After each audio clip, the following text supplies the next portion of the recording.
بسم اللہ الرحمن الرحیم۔ السلام علیکم ناظرین۔ ایک 55 سالہ شخص ڈپریشن کا شکار تھا۔ اس کی بیوی نے ایک ماہر نفسیات سے ملاقات کی۔ بیوی نے کہا کہ میرا خاوند شدید ڈپریشن میں ہے، براہ کرم مدد کریں۔ ڈاکٹر نے اپنی مشاورت شروع کی۔ اس نے کچھ ذاتی باتیں پوچھی اور اس کی بیوی کو باہر بیٹھنے کو کہا۔ صاحب بولے، میں بہت پریشان ہوں، دراصل پریشانیوں سے مغلوب ہوں۔ ملازمت کا دباؤ، بچوں کی تعلیم اور ملازمت کا تناؤ، ہوم لون، کار لون، مجھے کچھ پسند نہیں، دنیا مجھے پاگل سمجھتی ہے، لیکن میرے پاس اتنا سامان نہیں جتنا کہ ایک کارتوس میں گولیاں۔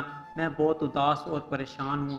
یہ کہہ کر اس نے اپنی پوری زندگی کی کتاب ڈاکٹر کے سامنے کھول دی۔ پھر ڈاکٹر نے کچھ سوچا اور پوچھا کہ آپ نے 10ویں جماعت کی اسکول میں پڑھی؟ اس شخص نے اسے اس اسکول کا نام بتایا۔ ڈاکٹر نے کہا کہ آپ کو اس اسکول میں جانا ہے، پھر اپنے اسکول سے آپ کو اپنی 10ویں کلاس کا رجسٹر تلاش کرنا ہے اور اپنے ساتھیوں کے نام تلاش کرنے ہیں اور ان کے موجودہ خیریت کے بارے میں معلومات حاصل کرنے کی کوشش کرنی ہے۔ ایک ڈائری میں تمام معلومات لکھیں اور 1 مہینے کے بعد مجھ سے ملیں۔ وہ شخص اپنے اسکول گیا، رجسٹر ڈھونڈنے میں کامیاب رہا اور اسے کاپی کروایا۔ اس میں 120 نام تھے۔ اس نے 1 مہینے میں دن رات کوشش کی، لیکن وہ بمشکل 75 ہم جماعتوں کے بارے میں معلومات جمع کرنے میں کامیاب رہا۔ ان میں سے 20 مر چکے تھے، 7 رنوے اور 13 طلاق یافتہ تھے۔ 10 ایسے نکلے جو بات کرنے کے بھی قابل بھی نہ تھے۔ 5 اتنے غریب نکلے کہ کوئی ان کا جواب نہ دے سکا۔ 6 اتنے امیر نکلے کہ اسے یقین ہی نہ آیا۔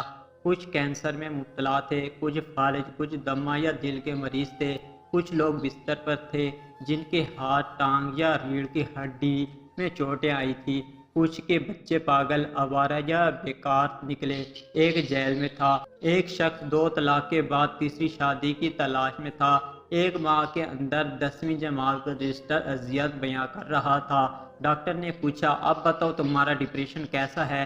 وہ شخص سمجھ گیا کہ اس سے کوئی موذی بیماری نہیں، وہ بھوکا نہیں، اس کا دماغ درست ہے، اس سے عدالت، پولیس، وکالت کا کوئی مسئلہ نہیں۔ اس کی بیوی اور بچے بہت اچھے اور صحت مند ہیں، وہ خود بھی صحت مند ہے۔ اس شخص کو احساس ہوا کہ واقعی ہی دنیا میں بہت زیادہ دکھ ہے اور وہ بہت سی اذیت ناک دکھوں سے محفوظ ہے۔ دوسروں کی پلیٹوں میں جھانکنے کی عادت چھوڑ دیں، اپنی پلیٹ کا کھانا پیار سے کھائیں، دوسروں کے ساتھ اپنا موازنہ نہ کریں۔ اور پھر بھی اگر آپ کو لگتا ہے کہ آپ ڈپریشن میں ہیں تو آپ کو بھی اپنے اسکول جانا چاہیے۔